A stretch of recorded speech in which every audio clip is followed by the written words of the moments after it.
Just like I did with Kingdom Hearts before, I analyzed and copied the hell out of the degradement books. I did it so much that I remember that with some fanarts online I was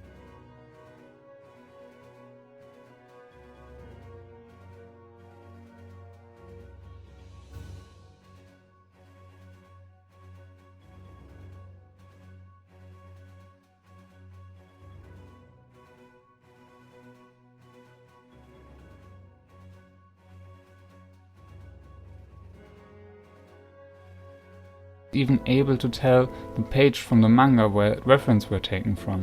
I was all about studying what made degradement work for me and internalized that aesthetic. And as passionate I was in the first month, I ran out of steam pretty quickly. I created a few drawings in that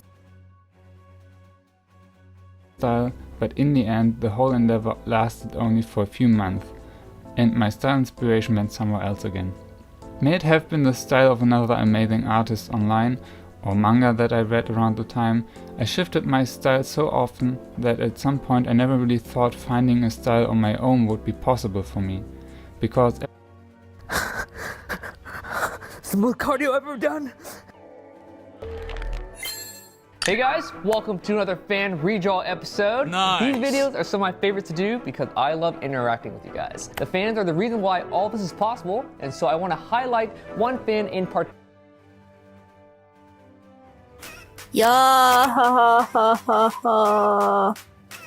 I have no idea how to start the video. And yes, you are in the right channel. Come back! Hey, yeah, this is Empire's Artworks, aka EQ. And sadly, I'm going to change Empire's artwork soon. In January 1st, I guess.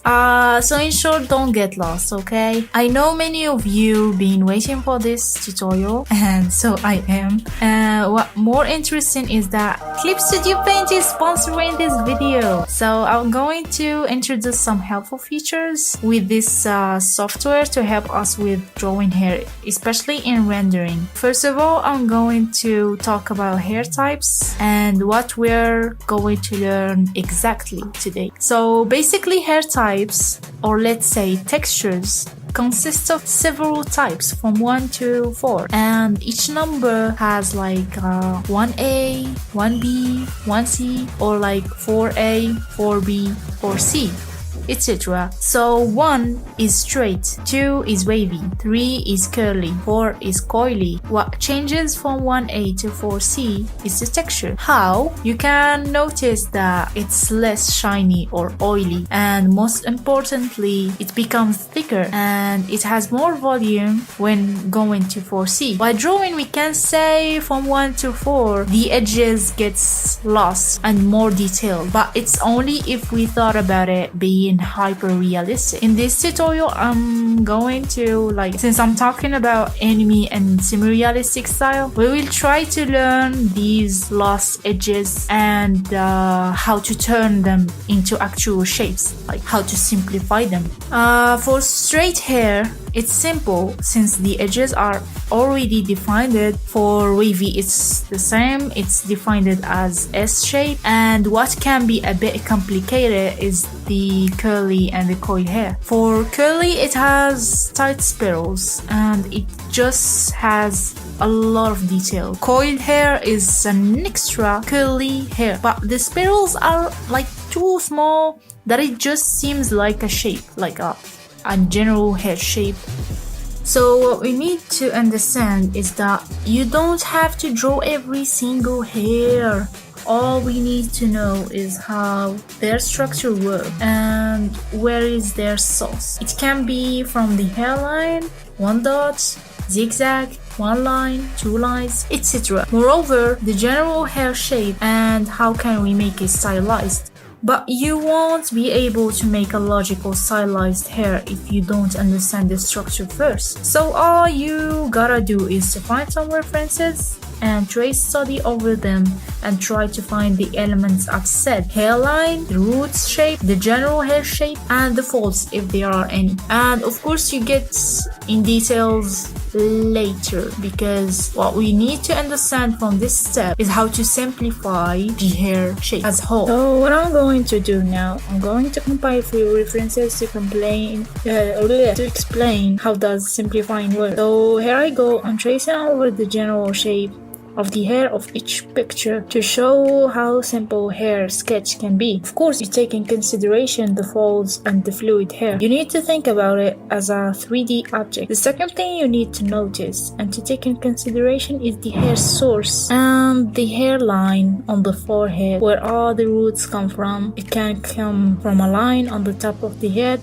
especially when the hair is split into 2 or 3 parts or many parts as the cornrows. For now, I'm just gonna study the hair being split into 2 parts with a line or a zigzag where all the roots come from, or with a single dots on the top of the head, which is very common in anime. It's really cool to learn more things and to present more types of the hair in your drawings. It would be helpful for like creating OCs, because OCs are not just outfits. You can do like one OC with a single unique outfit. If you took that out, you change their outfit, it wouldn't look like their OC anymore. So OCs are also hair and eyes. The hair shape is very important too, but you need to practice that alone before moving to detailing and rendering. So as you can see here, my type of sketching is kind of sharp, which suits me actually to create better shapes for the hair. I go make a general outline for the hair and the main folds, including of course the hairline and where the roots coming from. So please practice general shapes, start with simple stuff,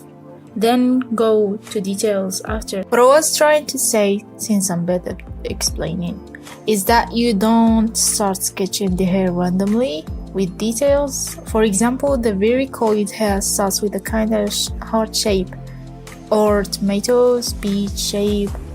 The curls and edges are not defined much because it's so curly, but you do give it a general hair shape, etc. Same for the straight hair. Well, straight hair is more defined, so it should be easier for you. You can simplify it as I did here with the weird banana shapes for the fringe, etc. You just give it a shape.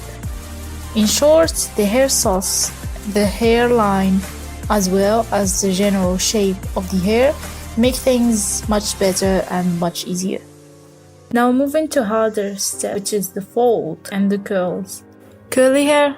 Curly hair is a conspiracy by devil to confuse artists, but actually you can draw that in a simple way I'm going to show you now. And of course you can get inspired by many artists that draw curly hair in a nice clear way, such as Kawase, Norimori, Analusa. First then you divide the hair into planes, following a specific perspective. Think about it as a 3D object again. For here I'm trying to follow 2 sketching lines to create layers of the hair that are actually simplified and look 3D, just like in the video. There is the planes that are under another planes, and they are usually the ones that has more shadows if we think about a normal lighting from above. I'm repeating this shape a lot so as to make it more clear how I draw it. Here I showed its 3D form and how planes works. There is this source plane that comes from the roots, and it's related and attached to either the hairline or those dots and line sources. And there is the top plane, which gets the maximum of lights since it's on the top. And yeah, there is the planes that are in the back being folded, and they are usually dark because of the shadow, white coloring. So I did the study tracing again to show these volumes on actual references. Where they are clear, the green parts are the roots, the cyan part is the top plane,